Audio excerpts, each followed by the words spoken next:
দেখেছিস নয়ন, এই গরিব কৃষকেরা কত বোকা হয়, দুবেলা ভাতের জন্য কত পরিশ্রম করে। আর আমাকে দেখ, আমি কিছুই করি না, শুধু কিছু টাকা ওদের ধার দিই আর লাভের বেশি অংশ আমি ওদের থেকে নিয়ে নিই। এই জন্য তো আপনি জমিদার, আপনার কথার জালে সবাই ফেঁসে যায়।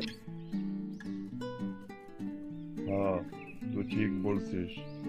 আমি এমন এমন শর্ত দিই যে ওরা পরিশ্রম করবে আর লাভের বেশি অংশ আমার কাছে চলে আসবে। জমিদার বাবু, আমি শুনেছি আপনি চাষ করার জন্য নাকি জমি দেন। হ্যাঁ, তুই ঠিক শুনেছিস, আমি চাষ করার জন্য জমি দিই। তোর দরকার নাকি বল? হ্যাঁ জমিদার বাবু, আমার নিজের কোনো জমি নেই, তাই আপনার জমিতে চাষ করতে চাই। আমি তো জমি দেব, কিন্তু তার জন্য একটি শর্ত আছে। ঠিক আছে জমিদার বাবু, কি শর্ত বলুন। তোকে তো আমি আমার জমিতে চাষ করতে দেব, তবে ওই জমিতে যে ফসল হবে অর্ধেক তুই নিবি আর অর্ধেক আমাকে দিয়ে দেবি।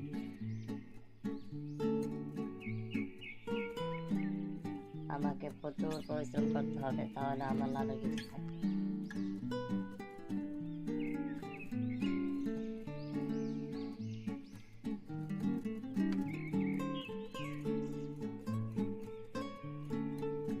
আজ অনেক হয়েছে, এবার বাড়ি ফিরে যাই।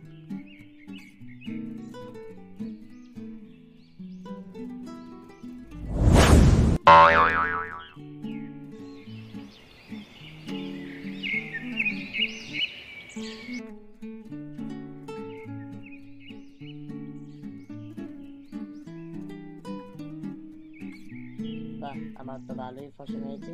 জমিদারকে অর্ধেক ফসল দিল, আমার অনেক ফসল থেকে যাবে। না, দেরি না করে এবার ফসল কেটে নিই।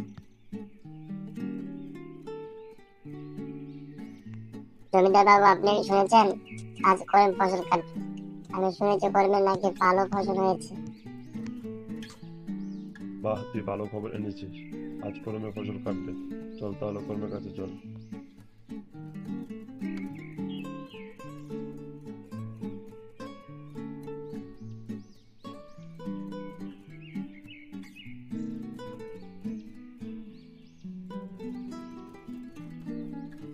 কিরে করিম, তোর কেমন ফসল হয়েছে? জমিদার বাবু, এবার তো বেশ ভালো ফসল হয়েছে। আমি বেশি ফসল পাওয়ার জন্য প্রচুর পরিশ্রম করেছি। এটা তোর পরিশ্রমের ফল বই, এটা আমার জমির গুণ। এই জমিতে এমনি বেশি ফসল হয়। তুই কি ভেবেছিস তুই কম পরিশ্রম করলে কম ফসল হবে আর বেশি পরিশ্রম করলে বেশি ফসল হবে? বাবু, জমি যত ভালো হোক না কেন, পরিশ্রম না করলে কখনো ভালো ফসল হবে না। ঠিক আছে, এই নে তোর পরিশ্রমের ফল। এই এক বস্তা ধান নিয়ে চলে যা। কিন্তু জমিদার বাবু, আপনি তো বলেছিলেন যা ফসল হবে তার অর্ধেক আপনার আর অর্ধেক আমার। কি, তুই জমিদার বাবুর উপর কথা বলছিস? তুই জানিস আমি এখনই তোকে গ্রাম থেকে বের করে দিতে পারি। তাই তোর ভালোর জন্য বলছি, এই এক বস্তা ধান নিয়ে চলে যা। হে আল্লাহ, এত পরিশ্রম করার পর আমি মাত্র এক বস্তা ধান পেলাম।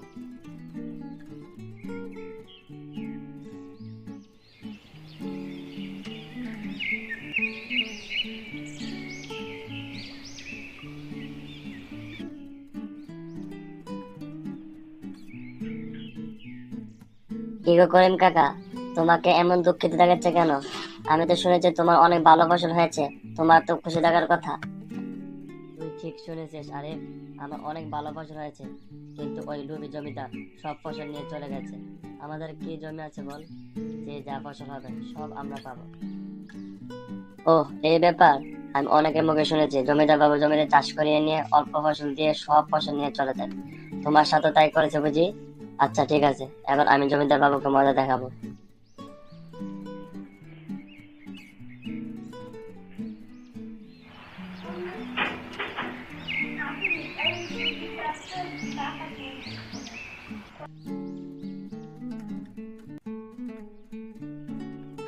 জমিদার বাবু, আমি আপনার জমিতে চাষ করতে চাই। বাহ, তুই আমার সব সাথে আছি তো। একে দেখে বোকা মনে হচ্ছে, একে দিয়ে চাষ করিয়ে সব ফসল নিয়ে নেবো। সবাই ধানের চাষ করে, তার মানে এও ধানের চাষ করবে। আর আরিফ, তুই যা ফসল চাষ করবি, তার উপর অংশ আমার আর নিচের অংশ তো। এই শর্তে তুই রাজি তো? রাজি থাকলে বল। হে জমিদার বাবু, আপনার জমি আপনি যা শর্ত দেবেন তাই তো মেনে নিতে হবে। আমি আপনার সব শর্তে রাজি। জমিদার বাবু, গ্রামের লোকেদের সব সময় বোকা বানায়। এবার আমি উচিত শিক্ষা দেব। এবার আমি ধানের বদলে আলু চাষ করব। এবার আমি এখান থেকে কাজ শুরু করি।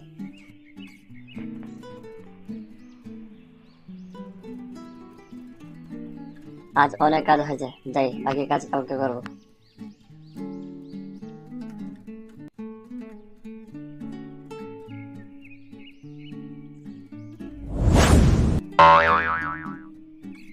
জমিদার বাবু, অনেকদিন হয়ে গেল, এবার মনে হয় আরেকটা চাষ হয়ে গেছে। এবার চলুন আরেকটার কাছে যাওয়া যাক। ঠিক বলেছিস, অনেকদিন তো হলো, এবার চল দেখি।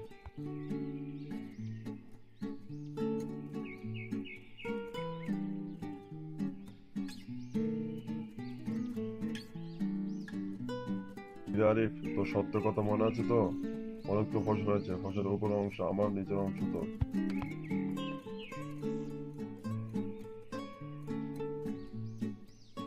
হে জমিদার বাবু, আমার সব মনে আছে। অর্ধেক ফসল আমার আর অর্ধেক ফসল আপনার। জমির উপরের ফসল আপনার আর নিচের ফসল আমার। তাই বলছি, আপনি উপরের ফসলগুলো নিতে পারেন। জমিদার বাবু আর তো খুব চালাক, আর এভাবে আলু চাষ করেছে। গ্রামের সবাই তো ধান চাষ করে, তাই এবার আমি ভেবেছি নতুন ফসল চাষ করবো।